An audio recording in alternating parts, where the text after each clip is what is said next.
Welcome to Ion Franchising, where you will learn the A to Z's of franchising. Hello, everyone, and welcome back to another great episode of Ion Franchising. I am your host, Lance Graulich. Well, today we have one of our guests is actually a returning guest.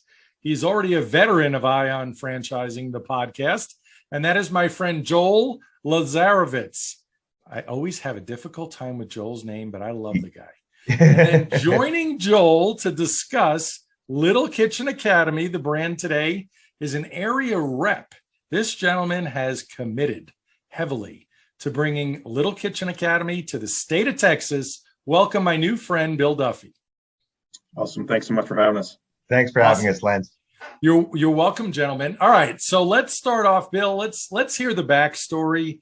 We got to go back to how the heck did you get into franchising? From what I understand, this is your very first franchise, so congratulations. Awesome. Yeah, thanks.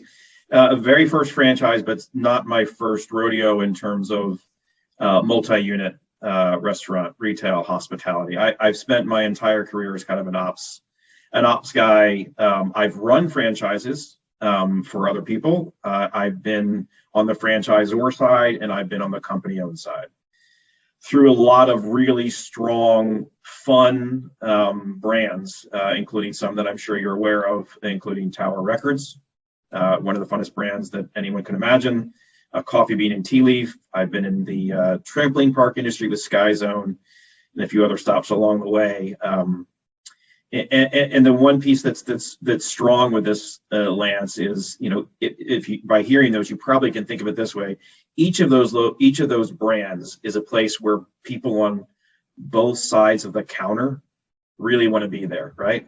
The guests, the customers love what's there. They're there for a reason.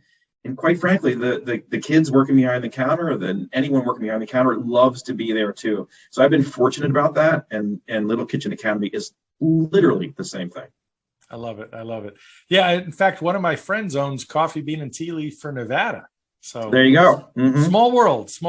But yeah, you bring up a whole other story. I don't even know if we'll have time to discuss this, but there are quite a few people in this world that want to follow their passion, but their passion doesn't always take them in the right direction.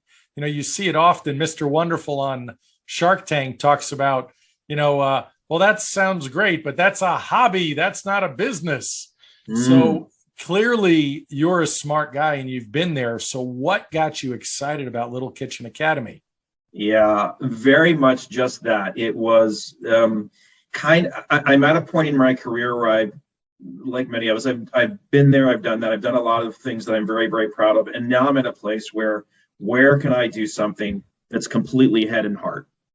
And I wasn't actively looking, but heard about Little Kitchen Academy through another area rep who's already signed on in Canada, who I'm close with, and started talking with her. We were 15 minutes into that conversation, just asking her about it. And I just got lost in the clouds thinking, wow, this might be perfect for me. And she literally stopped and said, Bill, you're perfect for this. So it was one of those moments where it was just obvious that, there's more here than just a casual interest. And within a week, I was on the phone with Joel. Within 2 weeks, I was on the phone with the founders, and that's history. How soon did you get to Canada to go check it out?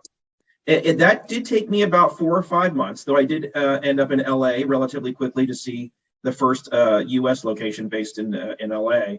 But going to Canada and spending some time in the original location, just sealed the deal. I mean, just getting there and just sensing it and feeling it, and sitting there with Brian and Felicity, watching a class actually in motion.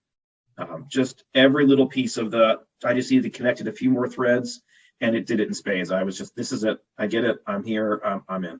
I love it. All right, Joel, you got to give everyone your background and talk about how you got involved with Little Kitchen Academy. And holy cow, I'm hearing about all the, it's not just expansion plans, expansion reality that's about to unfold here. And it's pretty impressive. It is, and it's a funny story, and I'll try to paraphrase it to the best of my ability. But You needed to learn to cook. I know the truth. That's true, but I probably still do. But I found Little Kitchen Academy myself around 3 years ago, and just immediately was drawn to it because I've been in franchising myself for 23 years. So during that time, I've worked with a number of what I would call children's edutainment brands, brands that are both educating and entertaining simultaneously. And when I saw a newsletter that I subscribed to saying Little Kitchen Academy franchising internationally, I said, well, first of all, who's Little Kitchen Academy and how come I don't know who they are? This is strange, right? 23 years, but I'm not doing my job properly. So I did a little bit of homework, went onto the website, and everything I saw was just top notch. And as you know, Lance, with most companies that are first franchising, they usually come up with an idea. And then the idea, they say, you know what, I'd love for my brand to be in this market, that market, and then they franchise, but they rarely have the operations manual. They rarely have the systems in place. They don't have a site selection or real estate guide. They don't have a 26-week seed marketing plan. And so what they have is an idea. With Little Kitchen Academy, everything was just so beautifully put together. Bill mentioned it earlier. So I reached out to Brian Curran, who's a serial entrepreneur, and I said, I really want to talk to you because I'm just fascinated by everything that's Little Kitchen Academy. So to this day, he still tells me, he goes, yeah, I'm expected to be on the phone with you for 10 minutes, blow you off, and then go on with the rest of my day. And it ended up being a 2.5 hour 2.5 hours later. Honesty? It was honesty I'll always get. And it ended up being a 2.5 hour conversation. And what came out of that conversation was that this is a Montessori-inspired culinary academy for kids that teaches practical life skills that are desperately needed for children of all ages. It's the key ingredient for an independent child. It builds self-confidence and self-esteem and allows children to go in with a perpetual smile and leave with that same smile. And it resonated so much with me that I wanted to be part of it. And so we started conversations, and they were just on the cusp of starting the franchise aspect of Little Kitchen Academy and had an area developer in British Columbia. And really the last 2 years has been an absolute whirlwind. We've found fantastic people like Bill, and we have a number of multi-unit deals, statewide deals, area developments, you name it. And obviously we're not the only two that are as captivated about LK. It's been fantastic. Right. So the name itself, Little Kitchen Academy, obviously you think, oh, it's a cooking school for kids. But as you just explained, it's a heck of a lot more than that, especially the results and the confidence, self-esteem, and all these other things that happen like in any education setting. Talk a little bit more about that, especially what the Montessori-inspired model is really all about as it appeals to or applies to LKA. Sure. And what it is it's guided instruction, right? Because Montessori is such to where you give children the opportunity to build their self-confidence, their self-esteem. You aren't making mistakes, So for us, what I love about Montessori is that a child will go in, they'll walk in, they'll put on their Little Kitchen Academy chef coat. They'll put on their Birkenstock shoes. Their chest is out, this is my environment. There's no adults that are allowed in the environment because they're a distraction. This is the child's environment. This is for them.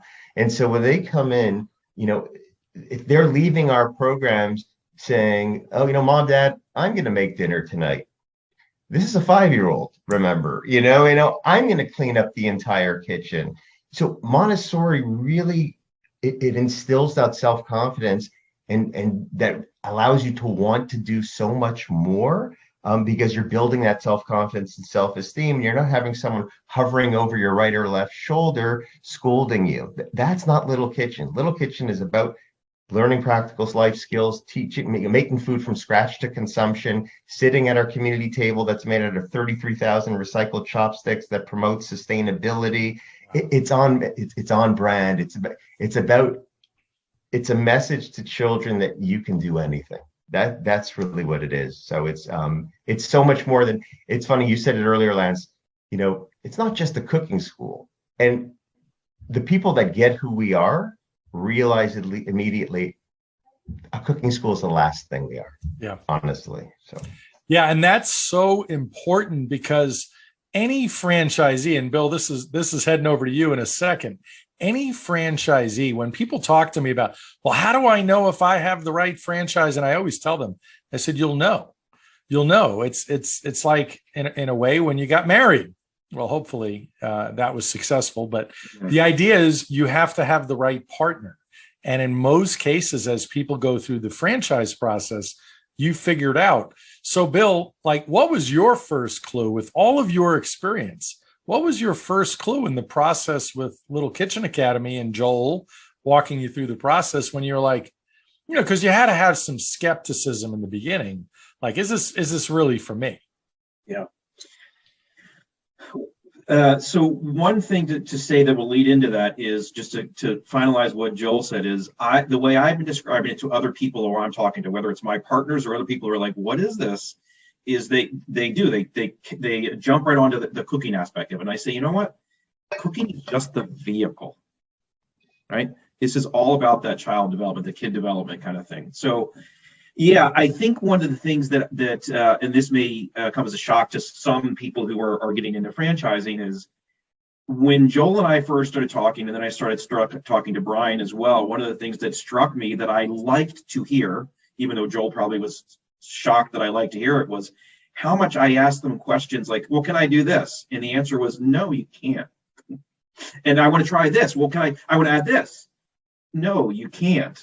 And I know that's how franchising works, but it doesn't necessarily how it actually works.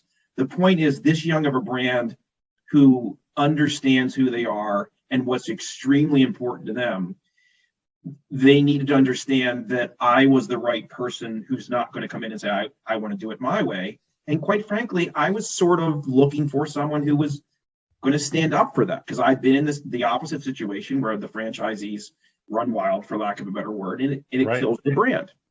So as maybe from an entrepreneur standpoint, that may sound a little bit odd, but that's exactly what attracted me so well, both to Joel's conversation and then also when I started speaking with Brian. Granted, he heard everything I had to say, and he's like, no, this is how we do it.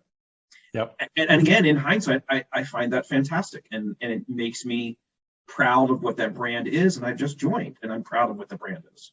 Yeah. I studied with some PhDs years ago. They were PhDs in organizational development, organizational design. And it's interesting what you just said was a big piece of their studies, that people don't want to be able to do whatever the heck they want to do. They actually want structure. They want a system. In a way, they want to be told what to do, but it's got to be the right system and the right structure. And more importantly, it's got to be a system that eventually can make money. I suspect you didn't set up as a nonprofit, Bill. Exactly right. And one of my favorite things, though, that Brian told me when I was pushing, I wanted to add birthday parties, and I wanted to, can I sell this in the, and he's like, no, it's not our model. And he finally said, he says, Bill, if you're that successful, open another one. His point was, and his point is well taken, is it is a defined business that we know works. It's capacity based. Yes. You will be largely successful. You don't have to sell lollipops, right? It's there. And if you're successful, just open another one, because that means you're being successful. Yeah. It's an airplane. There's only so much you can put in there, and do that and do it well. I'll mention the obvious chain. People have tried to convince Chick-fil-A to open on Sundays. Mm-hmm. right. They're already successful 6 days a week. It's part of who they are. They're not going to be open Sundays anytime soon. And that's okay, because that's their choice. So it's a selling point for them as well.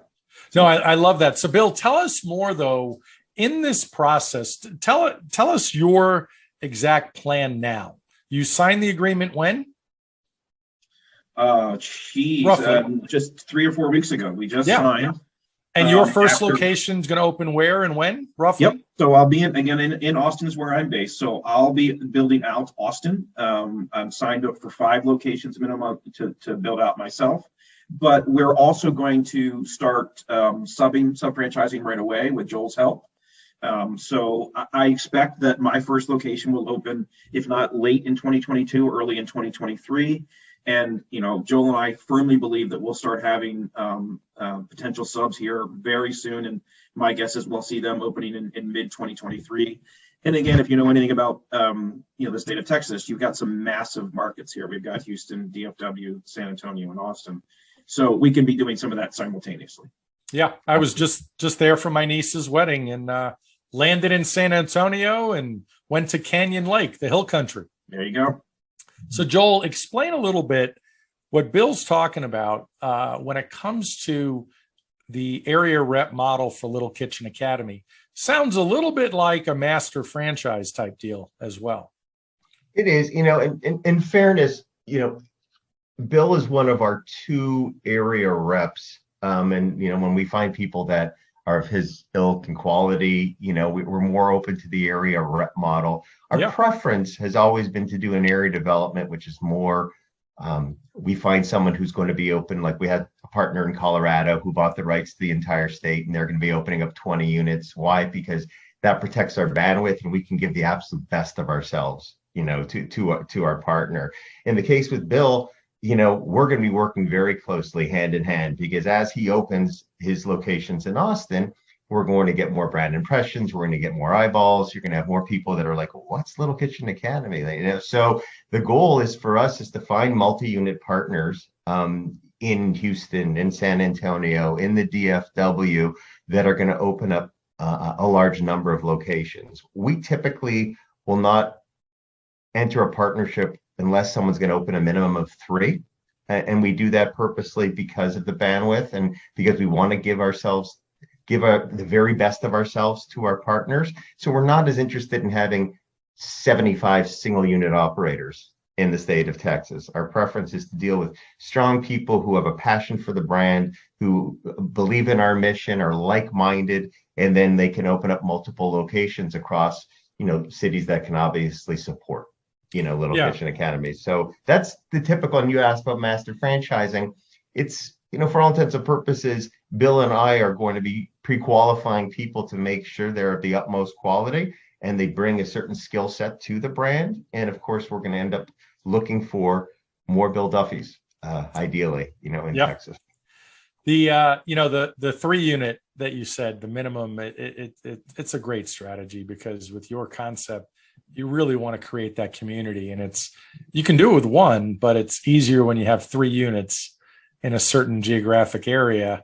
It's nice. It's a good idea. When it comes to, let's talk about investment.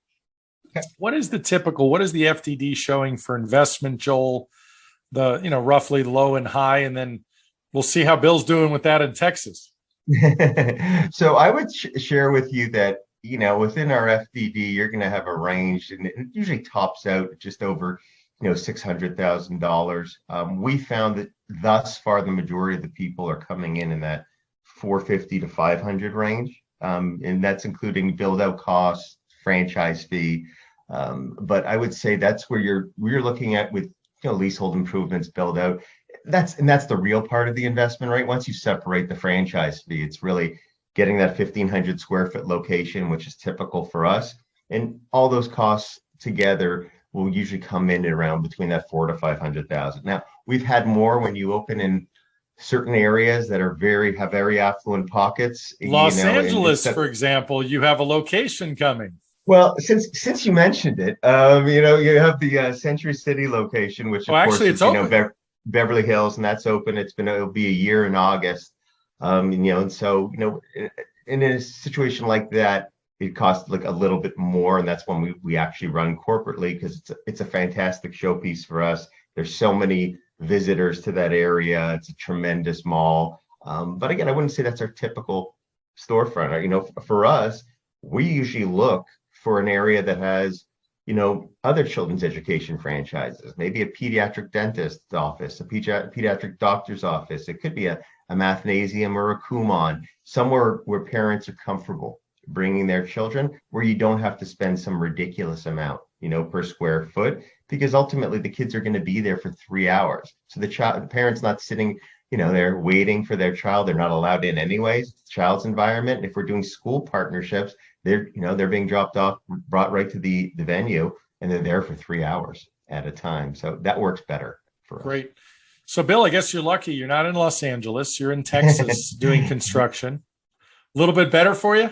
A little better, but as you likely know, Austin's kind of a booming town at the moment, and it is for a while. So it's getting a little closer to LA than I'd like to say it is, but it's we're working on it. Well, the positive is more families, more people. The population is booming.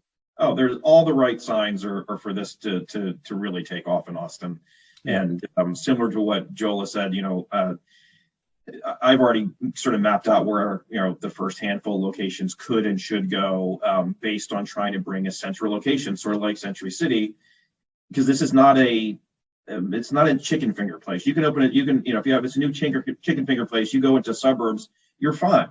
I need to explain what this is through PR, and I can't do that starting out in the suburbs. I've got to hit a very heavily trafficked location where people are coming from outside the city on a regular basis. And there's lots of great opportunities in Austin for that. Yeah, no, that sounds great. Bill, I wanted to ask, so when you and Joel are strategizing about these sub-franchisees, these additional franchisees coming into Texas, doing an LKA, what are you looking for with all your experience on the ops side, especially? What are you looking for? And most importantly, what are you not looking for? And this question obviously relates to anybody and everybody that wants to look at a franchise in general. It's a great question, and I don't think there's any very specific pieces of qualifications that hit there. There's obviously lots of different things that are important there, but my knee jerk is looking for someone who's got humility. Right? You do not go into this strictly for bottom line. Is that part of the conversation? Of course it is. But there's much more to it and much more involved here. And if you're strictly a bottom line person, I feel like it's just not going to feel right to you. And it's not going to feel right to us. We need people who've got, again, I'll use this phrase I just used a few minutes ago, is head and heart. It's, this is not simply one business or the other. It is an involved process, and definitely looking for people who've got humility and some operational chops, right? So understand their market. This is community-based. There's no way around it. You cannot expect to walk into this and put a sign up. This is community hitting the pavement stuff, which I love, and you get the right people involved with that, and you can and will be successful simply by being a part of your community. Yeah.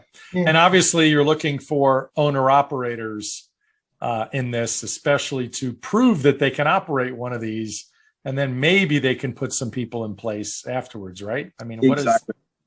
Yeah, I was going to say that, it's an interesting question, because when I first started with Little Kitchen Academy, I was like, are we going to get, the mom and pop operator who's just going to want to be there 24/7 and just see the smiling faces? And we get that. Don't get me wrong, but we also get the sophisticated business people that love the societal impact that we have, the difference that we're making in children's lives, and they just want to gravitate towards it and attach themselves to it. So, when you do like a deal, Bill.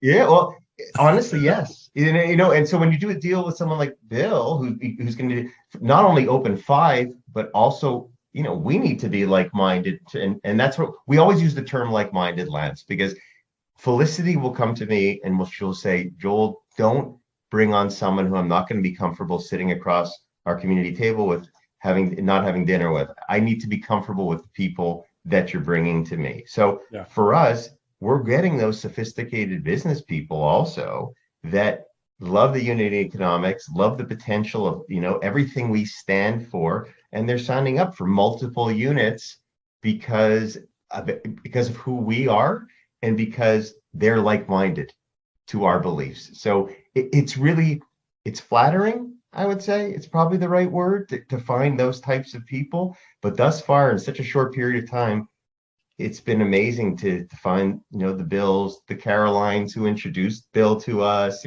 It's 6 degrees of separation in some ways. Yeah, absolutely. I think it was Steve Jobs that used to have, it was either Steve Jobs or Warren Buffett. He had to have a meal with his top folks before they were ever hired, because he wanted to see how they interacted in a restaurant scenario, how they treated the food servers or the staff, and, you know, whether they fit or not. He said you could learn a lot about somebody when you have a meal with them. Yeah, how they are as a human being. Absolutely. Yep, how they are as a human being. Well said. So your competition, when people are talking to you, Joel or Bill, you're talking to different folks, what other franchises are they looking at? Because you really don't have any immediate or direct competition. I mean, whether it's a cleaning brand or whether it's a burger franchise, there's a lot of competition.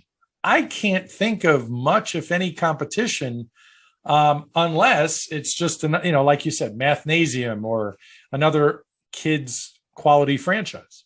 You know, it's a great point, because oftentimes people, when I'm on the phone with prospects, they'll say, who is your closest competitor? And don't get me wrong, there are other culinary academies for kids. None of them are Montessori. None of them, some of them have been around for many years and have a very small footprint. And I think the reason behind it is because they don't have the depth of curriculum. For us, it's about finding people who look at us and see that we're completely different than anything else that's out there. It's funny you say it, because as you're mentioning it to me, I'm thinking to myself, do I have the same brands that come up in conversation when I'm talking with another prospect? I don't. Yeah. And so I think they gravitate to our sense of beliefs, our core beliefs, and just want to be part of it because of the difference that we're making in child's lives. We have kids that come to us with food trauma issues. We have exceptional learners. So I think people look at us, and the reason they're attracted to us is because we're so different than anything else that's out there. So having been in this industry for 23 years, you're always compared to someone. We're not really compared to anybody, interestingly enough. And I think, there's nothing wrong with that. Yeah, that's really flattering. I think, I'm not having these conversations with our CEO saying, "Oh, I hope we win this deal from X company." Yeah. That's not the people that are talking to us. It's more about how many units do I want, as opposed to, is this the right fit for me, which is great. So let's talk about launch plans. Bill, when you are getting ready to open location number one, or you guys can talk about, Joel, you could talk about how LA was launched as the first location that's been there over a year already. What are the plans to get, Bill, you said it perfectly before, with the PR campaign, and I'm sure there's social media backing that up, to really communicate what you guys are doing. And, you're already flooded with new franchisees, so you're doing something right. But how does that ramp up get even quicker? I think Joel can probably speak to a little bit better in terms of what the plan is that the franchisor produces and offers, and the tools and all those pieces. The obvious thing for me is to follow that to the best of my ability and curb it to the local needs that I know better than Joel does, and anyone at the franchisor side is going to know. So there is a fantastic playbook that I'm actually learning right now. To your point, Joel, it's a 26-week plan out. All these things is stuff that a franchisee coming from the outside would hope for, right? I don't want to reinvent this. I may want to tweak it. I may want to say, hey, this may work better here because this market has this that you may not know about. But that's a heck of a lot better than going in there and saying, okay, I'm going to go hire a marketing agency to help me out who doesn't know the brand, who doesn't understand franchising per se, and go ahead and do this. So having those tools that Joel can speak to better than I can at this point has been huge. I think if you have a bunch of 2.5-foot chefs roasting a pig on the sidewalks of Austin, I think that would get a lot of attention. That's very true. Yeah. And just to, I guess, pick up on Bill's point, that's why I was attracted to LK to begin with, because to Bill's earlier point, people at companies in franchising at this stage of their infancy don't have what Little Kitchen Academy has. They don't. And so having the 26-week seed marketing plan, having the real estate and site selection guide, having the curriculum and the recipes, our training, which is fantastic. It's just everything is about systems.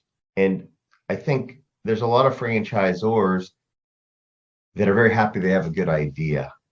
But if someone's going to give up their livelihood to get into bed with you, so to speak, and join your franchise family and become your partner, and we only use the word partners, we don't use the word franchisees, that's very important to us, then they want to make sure that what they're buying into is not something where they have to reinvent the wheel completely. So having all the tools and systems in place, especially when you're bringing on someone who's an expert in ops, you're going to know if there's something they don't like. And everyone we've talked to who are diverse, many of it's not a secret, many of the franchise partners we have are diversifying their portfolio. They just love the practical life skills aspect of what we're doing, have all come back to us and said, man, you have great systems.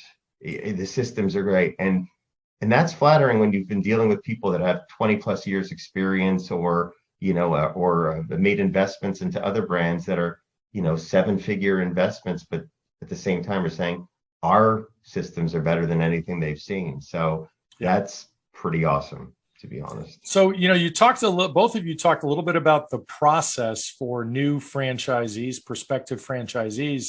Let's kind of sum that up a little bit. Obviously there's a trip to Canada involved in all of this. So let's talk about how long that process generally is, how many steps there are, meet the team day, discovery day, whatever it might be.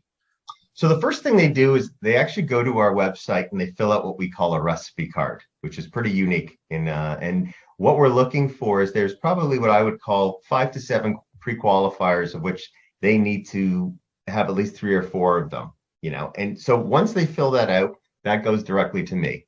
I obviously have information I forward. I set up a phone call. I love to do it via Zoom because you can always feel people's passion and enthusiasm for who we are. Or you can hang up on them if they don't fit. Just kidding. Maybe not hang up, but so what would end up happening from there is that we coordinate that call. We get to know them better. And as you know, Lance, you've been in franchising, you usually know within 10 minutes whether you have someone who's a really good fit for the brand. And then from there, we guide them through a process. They fill out our pre-qualification forms. We make sure they have, the financial capabilities, because we're not shy about it. This is probably $500,000 investment plus, and we want to make sure that we're setting people up for success. So it's our responsibility that they are the right fit.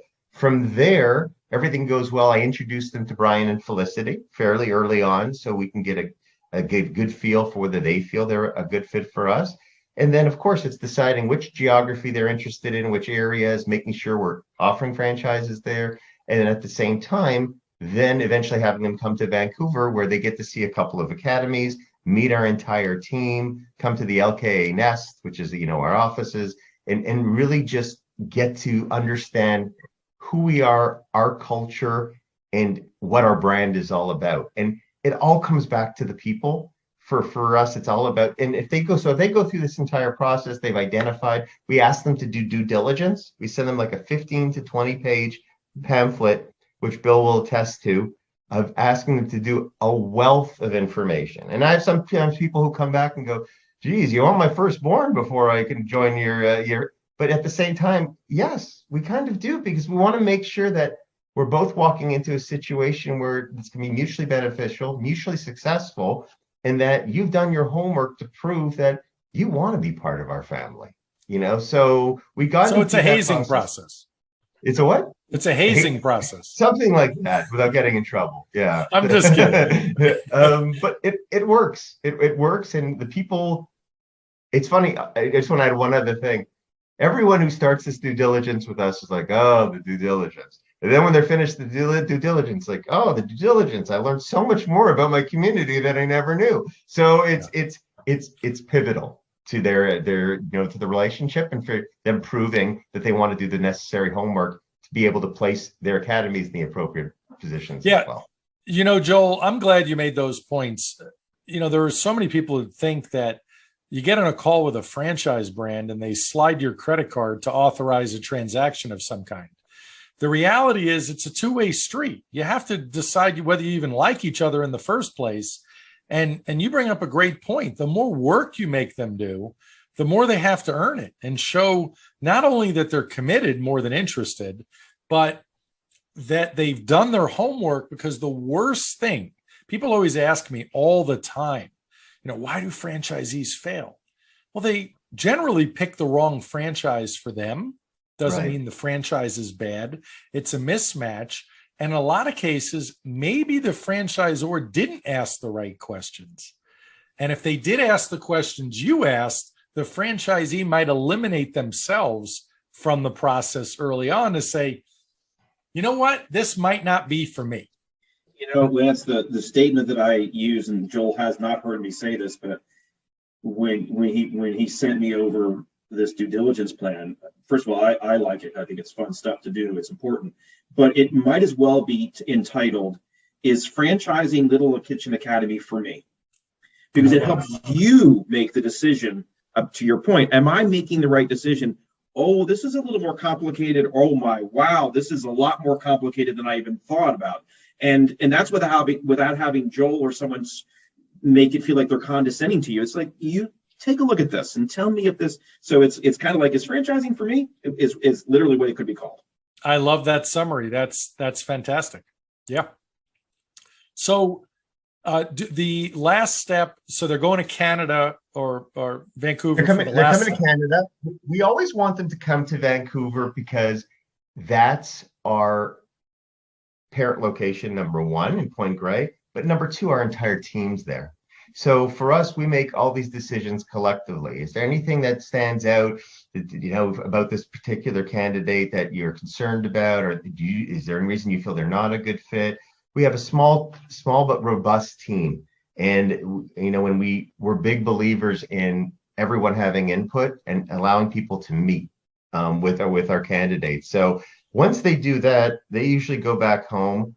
The likelihood of them coming to Vancouver and not being approved is unlikely, because by that point they will have had multiple calls with me. They will have had Zooms with Brian and Felicity. And if there were alarm bells that were going off before, we would know about it. However, you always learn something new face to face with someone. And I always say, what I missed during COVID the most was shaking people's hands. You just always learn something new about that person. So assuming that goes well, which we expect it to, there's always some surprises. That's just reality. Then we ideally move forward, because by then we have an idea when the person comes in. They usually have a roadmap of how many they want to open, how long a period of time. So these things have been, I don't want to say been predetermined, but they've been discussed. So as long as everything goes well, at that point, then we put together, the agreements based on whether it's a multi-unit, an area development, an area rep, in Bill's case, and then we move forward. Absolutely. So let's talk about purchasing. Do you use one of the major food service providers like Cisco, US Foods, any of those types of, is that proprietary? No. So that's what's so interesting about LKA, is that most people, when they think of anything that's food-based, the first two things they think of is, labor and food. Those costs are going to be astronomical, right? And there's no question, for the labor component of this, we typically have 3 instructors that are teaching 10 kids. We have 10 stations in an academy. So we have that ratio to make sure that there's enough adults to be looking after the children. That's critically important. But our food costs are 10 to 12%. And the reason is because we don't cook with protein. So there's no red meat, no chicken, no fish. So what happens is that your overall food cost, it's like going to your local grocery store and doing your groceries for the week for the kids that are coming in. So we also have an Aero Garden wall in the back. They make their own vegetables. It's a very well thought out space and environment for the kids. So because of that, our food costs are really, really low. So that's a big attraction. It's funny. And then I get Texas is a great example. Maybe we haven't experienced it yet, but they're like, wait, what? You're not making steak in Texas? You're not making, and it's and I have yet in 2 years to have anyone who's come to us and said, "Oh my God, I'm not interested because you guys don't cook. You guys aren't cooking with me." And having access to, Iron Chef Kat Cora, who's an ambassador, Felicity's culinary background, Natalia for our recipes. We have access to so many recipes. We have kids who've never duplicated the same program or cooked the same meal. So I think for us, we're very, very fortunate that the unit economics, of course, it helps us because our food costs are very, very low. I love it. How about staffing? So, there's apparently a labor shortage in this world. People are afraid to work these days, perhaps. So you mentioned the instructors. What are the requirements, and what do most of them do before they come to LKA? Are they? They're not all chefs. No, and you know what? They don't need to be. This is one of the things that probably surprises people the most when I'm having conversations with them, because there's this automatic assumption that someone needs to be a cordon bleu chef to be able to teach at Little Kitchen Academy. What we're looking for is kind people that can captivate an audience of children. And sometimes you can have 4 letters after your name, or a bunch of degrees in from culinary school, and then you get 10 kids in front of you who are yelling and screaming. You're like, well, now what do I do? So we found from theater students to drama students to people starting to get their education degrees to Montessori teachers, stay-at-home moms. What we look for are kind people who love what we do.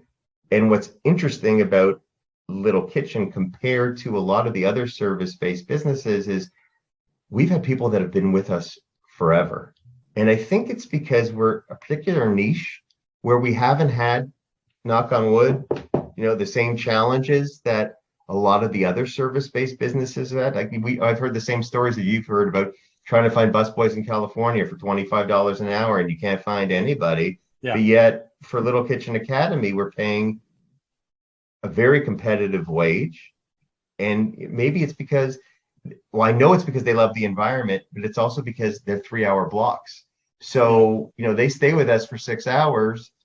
They're earning nice revenue, nice money for themselves, and at the same time adoring what they're doing because there's only 10 kids and they can give the attention that they need and still allow them to be independent on their own. So we've been very, very lucky that we haven't had those same challenges in finding the right people. And maybe because we've widened the scope to a certain degree, but finding people that just love being with kids and love what we do. Bill, how are you doing on your staffing plan? So it's a very interesting point. So the press release for Texas went out about 3 or 4 weeks ago. And I have more inquiries about becoming an instructor than real estate or marketing execs or whatever. More people saying, I understand what this is. Oh my Lord, I want to be a part of this. I love it. As an instructor. And I think to that point, it's people who've been camp counselors before, people who are working another job but wanted a part-time job, but this is something like, is this something I can do part-time? And that's sort of exactly, if we can build a stable of, 10, 12 instructors inside of a location that could work 20 hours a week, and they're having that much fun doing it, and they're paid well enough to be a part of it. It's a passion. And we all know that when you get somebody who's passionate about something for the right reasons, that's going to increase their level of skill and desire to do well. And similarly, the way we're talking about working with kids, there's not really a shortage, whether it's retired people, whether it's, college kids, whoever that want to work with kids. It's not that difficult. And look, the economic times we're in are uncertain for so many. No one's sure what's happening next. Are we going into a recession? Are we already in a recession? And you guys are in a hell of a great spot because surveys show and history shows that, parents want to take care of their kids regardless of the economic climate. They might do without with the fancy dinner out, but Johnny or Susie is going to get their LKA training, if you will, or sessions. So I think you guys are in a good spot. So final words of wisdom and final thoughts for today. You want to start? I have one thing that may be of interest to your listeners, Lance. Sure. And it sort of goes on your point about competition, and also marries into Jill's point about the incredible systems and structures that are here. One of the questions that I've been getting from friends and family and potential investors in the Texas market is they use the phrase barrier to entry, right? Why can't someone else do this? And that is a fantastic question. And once I've had a chance to dive in, the answer is there isn't a barrier to entry, except for Little Kitchen Academy is so good. The detail is so much there. Yeah, I think someone else could come in and reproduce this and not be 1/10 as strong as this. Again, it's not overly complicated, but it's complicated enough. And yet all those details. So if someone else decided to reproduce this, they're going to be many years behind. Yeah. And I don't think that's very attractive to folks unless you've really got a solid skill and background and history, and again, a desire and heart to do something so important. So to me, that was one of the things that people would ask me, and I was like, yeah, you're right. And wow, you couldn't come do this quickly at all. This is not a gas station, or a hamburger joint. There's a lot more going on here, and it's done so well. Yeah, and Bill, that's an incredibly important point you just made, which always leads into why a franchise, why this franchise. And at the end of the day, I still look at you guys as one of the first to market, and maybe the first to market that's done it right, to my knowledge. And that's always very important. Look at McDonald's, whether you like it or not, it was the first major brand to market, and nobody ever caught up to them. Yeah. Yeah. And to your point, I think we are the first. Yes, there are, to Joel's point, other academies, but from a Montessori style, where you're going to come in there as a 3 or 4 year old for 3 hours without your parents there, and you're going to walk home cracking an egg at 3 years old. And I've already watched that happen. I've seen the kids, 3-year-olds on their first class breaking an egg, and I'm just, like, oh, wow. Right? It's amazing what kids can do when you just teach them. They're very pliable, exactly moldable. Right. And if the parents are not there, there's other ways for them to express themselves and feel comfort or discomfort in a different environment. Love it. Joel?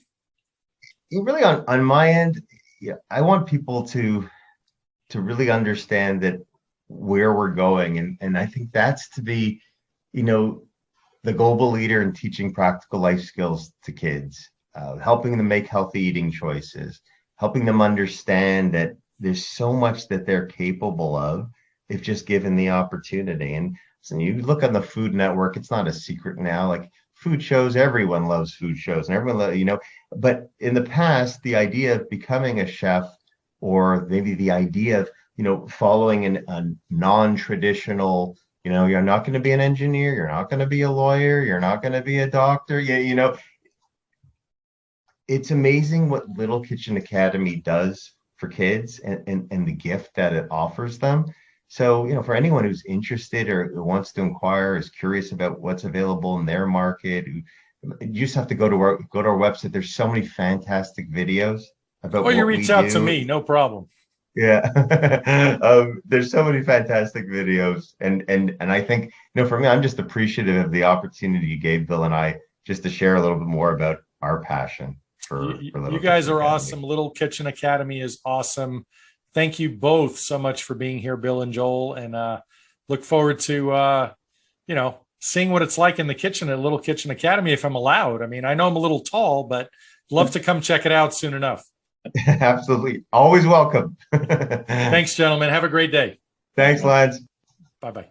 Thank you very much for listening today. Please like, follow, and subscribe. This is Lance Graulich. Until next time.